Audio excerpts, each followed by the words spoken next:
ಸುಭಾಷ್ ಸತ್ತಿದ್ದಾರೆ ಎಂದು ಖಚಿತವಾಗದೆ ಅದು ಹೇಗೆ ಮರಣೋತ್ತರ ಪ್ರಶಸ್ತಿ ಕೊಡ್ತೀರಿ ಅಂತ ಸರ್ಕಾರ ಕೊಟ್ಟ ಪ್ರಶಸ್ತಿನ ವಾಪಸ್ ಪಡೀತು ಅಂತ ಹೇಳ್ತಾರೆ.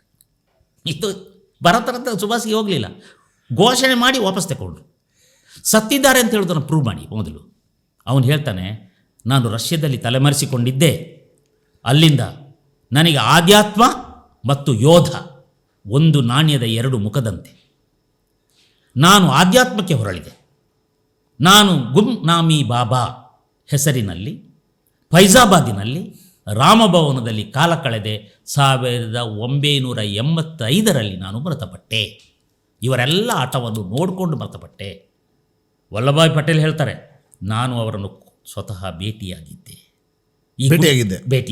ಈ ಗುಟ್ಟನ್ನು ಯಾರಿಗೂ ಹೇಳಬೇಡ ಅಂತ ಮಾತು ಕೊಟ್ಟಿದ್ದೆ, ಮಾತು ತಗೊಂಡಿದ್ದರು. ಇದು ವಲ್ಲಭಾಯ್ ಪಟೇಲ್ ಹೇಳೋ ಮಾತು.